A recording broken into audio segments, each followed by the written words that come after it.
this side of my face, I'm really close to 3/8 of an inch between here and the outside part of the face, and 3/8 down here at the bottom too. So I know this side of the clock is going to be really close to square, a little closer than what happened over on this side. So I want to use this as a reference. You don't want to lay this down on the table with the face down with your movement in there, because you might damage that. So I'm going to set that on the corner of the bench, and then put my slat assembly flat up against the back of it, and then I'm going to put a clamp on it, and that's going to make it pretty square with the slat assembly. Okay, I got it clamped on there and eyeballed it, took a few measurements, and what I'm really looking for is for the face to be the same distance on both ends, so when it's mounted I know that this thing's going to be, you know, square and look straight, not be crooked. Loosen up the clamps a little bit and make some adjustments if you have to, but get her clamped down where you want it to be, and then we're going to go to the back side of it and we're going to drill 4 pilot holes in the corners, and then take the face off, and then we're going to drill the holes on the slats just a little bit bigger, and we're going to use screws to attach the face to the slat assembly. And I marked an X to find my centers.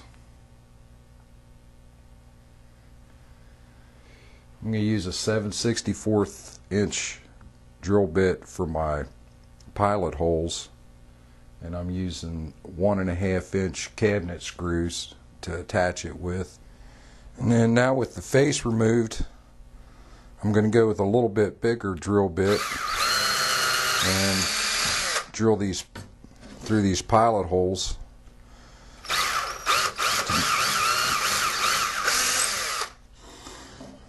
And that allows the screws to slide through this part a little bit better. And then I'm going to put a countersink on them.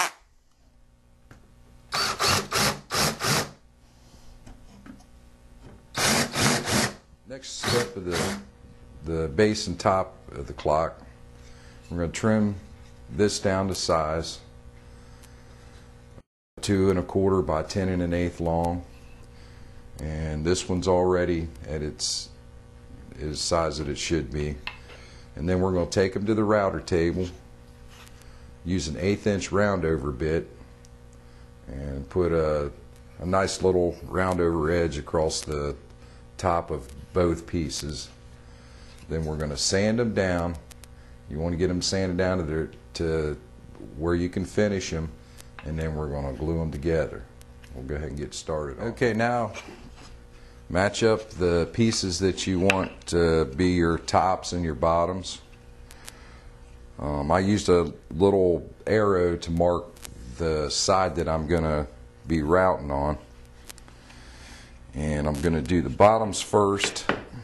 I just want to do the top edge of both of these pieces, and then when I do the top, I'll do the top edge of both of these pieces, and then on this one I'm going to lower the bit and just take a little bit of this edge off of the very top of it.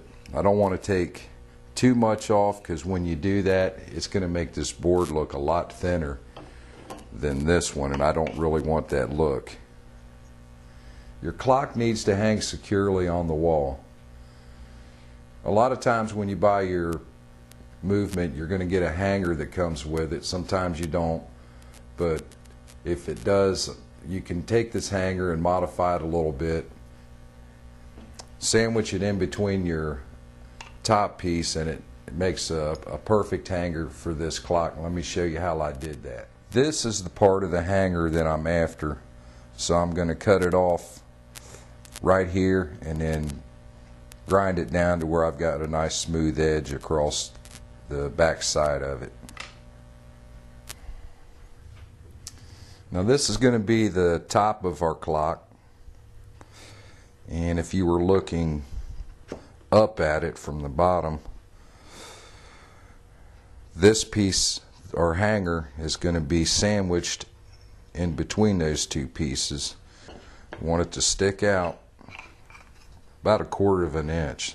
So what we need to do with this piece right here, we line everything up, make our marks, and then we're going to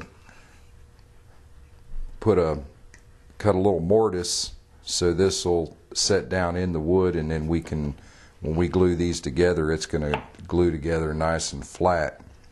We're also going to drill a hole right here close to the edge where we're going to put a 1/2-inch screw up in there to help secure it.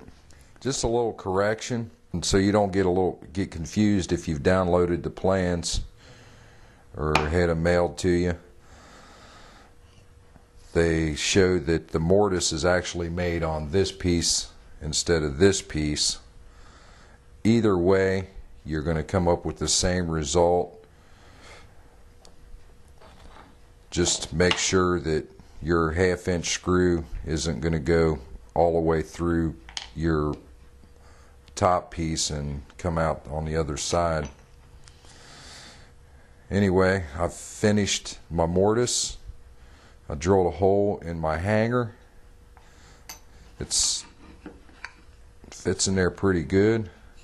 Then I'm going to screw this down like that, and at this point you want to do all your finished sanding on all 4 pieces and then glue them all together.